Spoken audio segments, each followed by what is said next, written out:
Fala pessoal, beleza? No vídeo de hoje eu vou mostrar para vocês a planilha de gerenciamento que eu utilizo porque algumas pessoas já estavam perguntando no Instagram.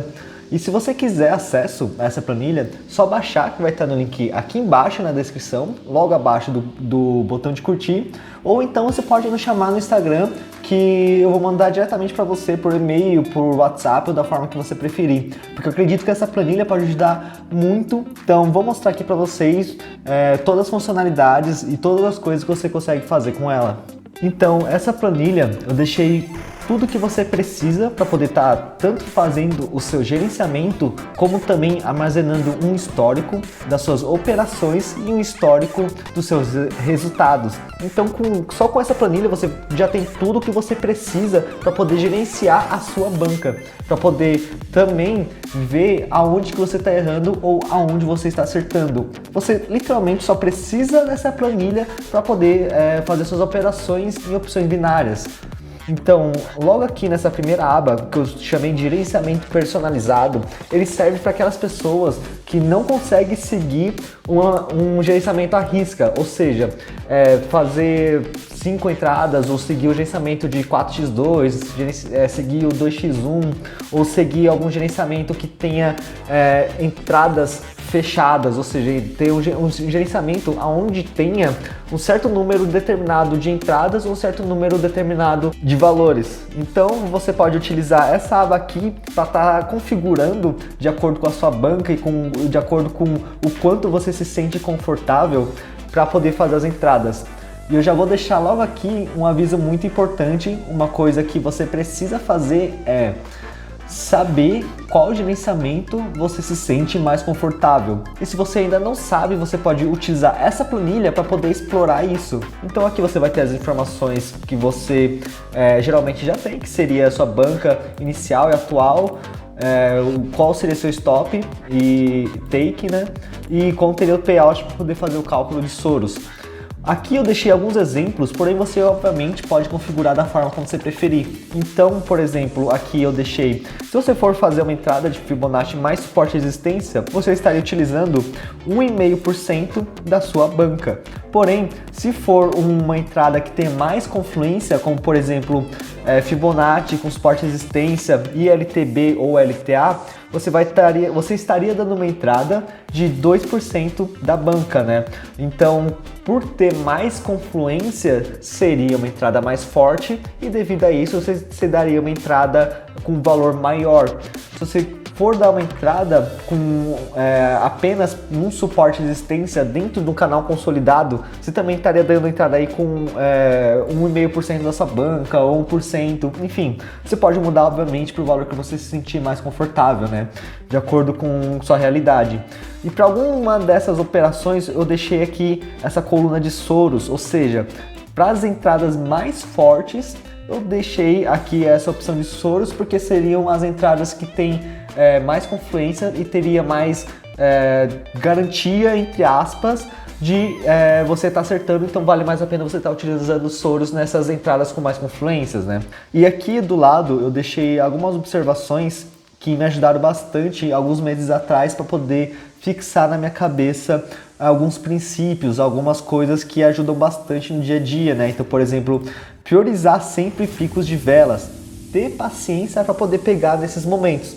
Isso é muito importante porque muitas vezes o gráfico, as velas vai apenas subindo e descendo um pouquinho, e na hora que chega na nossa taxa, acaba rompendo. Então eu só entro quando nasce um pouco mais próximo da minha zona de entrada, quando há um pico de vela, quando há uma explosão, quando tem esse pulo da vela, né? Porque isso dá uma certa garantia, isso dá para entender de que o preço deu esse pico para buscar essa zona para depois retornar para o preço anterior, para poder reverter a tendência ou reverter a vela, né? Então, ou retrair a vela se você opera em M5, né? Então esse é um gatilho muito importante se você opera em M5, então por isso que eu deixei aqui. Tem algumas outras coisas que eu considero extremamente importante de você sempre utilizar, como por exemplo evitar entrar em contratendência quando muitas velas na mesma direção, ou seja, você tem ali seu suporte e resistência alinhados, né? Você tem ali seu suporte e resistência já marcados. Se todas as velas vai subindo, se o preço vai subindo e todas as velas são velas verdes, ou seja, são todas velas de altas, na hora que ele chega na sua resistência, ele acaba rompendo por conta dessa sequência de alta, né? Isso quer dizer que a força dos compradores está muito forte, e se a força dos compradores está muito forte, tende a romper as resistências. Isso serve também para suporte. E só uma dica, se você for utilizar esse método de dar entradas conforme, quer dizer, de entrar com valores conforme a entrada, você ter um stop extremamente bem definido e também não ultrapassar ele. Porque se você utiliza, por exemplo, o 4x2 com mão fixa, suas entradas vão ser sempre a mesma. Mas se você está utilizando esse método, cada entrada sua vai ser com um valor diferente. Porém, você tem que sempre se lembrar de não ultrapassar o seu stop. Isso é muito importante. E logo em seguida aqui nós temos uma informação que muitas pessoas, principalmente iniciantes, deixam para trás, porém é de extrema importância para poder aprender com seus erros principalmente, que é o diário de trade. No diário de trade você vai marcar todas as suas operações e falar por que você entrou, se foi uma operação vitoriosa, se você entrou errado, vai colocar o que você fez de errado para você depois poder olhar e entender o que aconteceu. Se, por exemplo, num dia de loss você acabou tomando uma sequência de loss, você pode depois lá na frente voltar e olhar e para poder entender o que você fez de errado ou se foi só rompimento do mercado mesmo. Então é muito importante você estar aprendendo, você ter esse diário de trade. Então nesse caso o que eu fiz foi, eu deixei aqui uma coluna para data, ou seja, qual o dia que você vai estar operando, qual foi o resultado, qual o placar do dia. Então, por exemplo, temos aqui, eu deixei dias, valores fictícios apenas para poder ilustrar para vocês aqui, né? Então, coloquei aqui dia 15/8, que é hoje, foi um dia de take, e o seu placar foi 8x4, por exemplo. Então você vai notar aqui todas as operações que você fez no dia, qual foi o resultado e algumas informações a mais. Então, por exemplo, na primeira entrada foi uma resistência. Estava a favor da macro tendência? Não. Estava a favor da micro? Sim. E por que eu deixei isso de estar a favor ou contra da macro e micro? Porque é importante você saber esse tipo de informação, porque se você está perdendo muito quando você entra contra a macro e micro, que é algo que pode acontecer, você vai se tocar e perceber, putz, então é melhor eu parar de fazer isso, é melhor eu entrar apenas quando estiver a favor da macro ou da micro pelo menos. Logo depois eu deixei essa coluna aqui de confluência, que seria, a sua entrada teve alguma confluência com algum outro fator? Então, por exemplo aqui, se essa entrada de resistência tivesse tido uma confluência com a LTA, você teria deixado aqui marcado como LTA nessa coluna de confluência, porque você saberia que foi uma entrada que teve uma confluência e depois você vai analisar, ok, com confluência eu acerto mais ou menos? Porque eu posso estar marcando muitas coisas no gráfico que talvez atrapalhe. Então, se você tem muitas confluências, talvez não faça sentido você ter. Então, isso também ajuda nesse ponto. E depois disso, você tem aqui o resultado. Foi um win ou foi um loss? Aí você consegue ir juntando essas informações para depois que você chegar aqui e ter essa aba de resumo diário, onde você vai ter essas informações de forma resumida, né? Onde você vai ter essas informações por tipo de entrada. Então, por exemplo, aqui, de acordo com o que eu preenchi no diário de trade nessa aba, eu vou ter aqui, nessa outra aba aqui de resumo diário, quanto que eu tive de assertividade na Fibonacci no ponto 38.2. Então, aqui eu fiz 5 operações nesse ponto da Fibo, onde eu tive 4 wins e 1 loss. E por conta disso, você consegue fazer o cálculo aqui para saber quanto que foi a sua assertividade, né? Então, por exemplo, aqui para Fibo no 38.2 você teve uma assertividade de 80%. Eu iria deixar isso daqui já de forma automática para ter todas as porcentagens e até alguns gráficos, mas só que acabou dando alguns bugs no Excel e quando eu apagava os valores para você preencher, acabava cagando tudo, então eu preferi deixar sem. Mas isso é algo que eu vou tentar resolver para uma versão futura na planilha você possa ter essa informação. Então, siga a gente no Instagram, porque assim que tiver uma nova versão eu vou avisar vocês.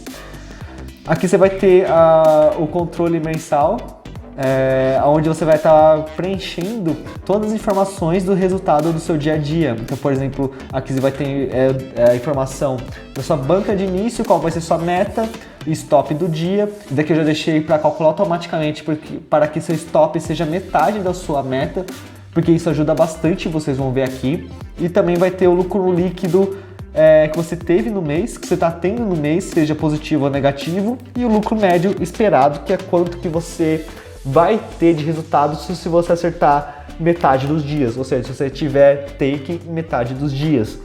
Eu deixei aqui também do lado algo que eu considero ser muito importante, porque seria os principais gerenciamentos, que é o 4x2 e o 2x1. Então, se você opera o 4x2, ele já vai te dar os valores de entrada, tanto da primeira mão quanto de Soros, se você utiliza. Então, se você for utilizar o 4x2 de mão fixa, você só usa esse valor que está aqui e está tudo certo. Se você utiliza com Soros, ele vai te dar aqui a entrada com Soros de acordo com o payout que você colocar.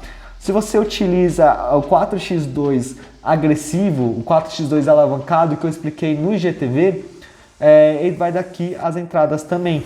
Então já está tudo automatizado, você só precisa colocar o valor que ele te dá aqui e ir seguindo conforme você vai dando win ou loss, né? E aqui você vai preenchendo nessa parte de resultado conforme você vai tendo, operando no dia a dia. Então, por exemplo, se no primeiro dia você bateu take e teve 1080 de resultado final, você vai aqui e coloca 1080. E ele já faz todos os cálculos que você precisa. Ele te mostra, então, conforme você vai atualizando o seu stop, sua meta do dia. Então, por exemplo, eu preenchi o último aqui. Depois de eu ter preenchido esse último aqui, ele deu o que eu preciso de meta para bater ou que eu tenho de stop pro dia seguinte também, né? Eu já fiz automático. Ele também já te dá o resultado geral no mês e também te dá a rentabilidade geral no mês. Isso é muito importante porque você consegue ver como você vai evoluindo a sua banca no mês atual. Não apenas dessa forma, mas também deixei aqui embaixo um gráfico para poder te ajudar a ver mais visual, né? Então aqui você consegue ver de uma forma mais fácil como sua banca foi evoluindo no mês. E o que eu falei sobre ter uma assertividade de 50% quando você deixa o seu stop metade do seu take, da sua meta, para você ter prejuízo, você tem que ter pelo menos 3 dias de stop. Então, por exemplo, você teve um dia de take, seu primeiro dia do mês foi um dia vitorioso, você bateu sua meta. Para você estar no prejuízo no mês, você tem que ter 3 dias seguidos de stop, porque se você tiver o dia seguinte como stop, você vai ter pego apenas metade do seu take, do lucro do primeiro dia. Se você tiver mais um dia, você vai estar ali um pouco negativo, mas só que nada que prejudique sua banca. Você só vai estar realmente negativo no terceiro dia seguido de stop. Então por isso que é muito importante você ter uma meta o dobro do seu stop, né? E para quem prefere, para quem gosta, também deixei aqui o gerenciamento de Soros Gale, que caso você não saiba como utilizar, vou deixar linkado aqui em cima, eu acho que é desse lado, ou é desse lado, enfim, eu acho que é aqui, vou deixar aqui em cima o vídeo nosso sobre gerenciamento, que um deles que eu explico é o Soros Gale. Algumas pessoas preferem utilizar ele porque ele ajuda muito a recuperar a sua banca, é um gerenciamento de proteção. Então eu acabei deixando aqui para que você possa utilizar caso você prefira, né? Porém, deixei uma dica muito importante que utilize apenas 2 níveis por dia. Então você vai ter aqui no dia 1, vai ter nível 0 e 1. Caso você não consiga bater seu take ou fique no 0x2, no dia seguinte você vai ter aqui no dia 2, nível 2 e 3 e por aí vai, né? Eu deixo apenas 2 níveis por dia para não pesar tanto no psicológico e tal. Obviamente você pode também adaptar da forma com que você achar melhor. Para você preencher essa planilha, as informações de valores eu deixei tudo com esse lembrete aqui, com essa nota. Vai estar escrito preencher. Você só precisa aqui colocar os valores aqui, a não ser no diário de trade, que aqui você tem que preencher tudo, obviamente, né? Então, dessa planilha é isso. Ela é muito útil, ela é extremamente fácil de entender depois que você pega e começa a utilizar. Ela é extremamente importante para você. Então, utilize ela caso você não tenha uma planilha ainda. Se você tiver ainda alguma dúvida sobre como preencher ou alguma sugestão, pode mandar pra gente lá no Instagram, no nosso direct, que nós vamos responder e obviamente levar em consideração para poder deixar essa planilha ainda melhor. E se você seguir a gente lá, nós vamos estar disponibilizando as próximas versões com algumas funções a mais, né? E então fiquem ligados nisso também. Muito obrigado por ter assistido até aqui. Não esqueça de deixar um like e se inscrever no nosso canal. E até a próxima.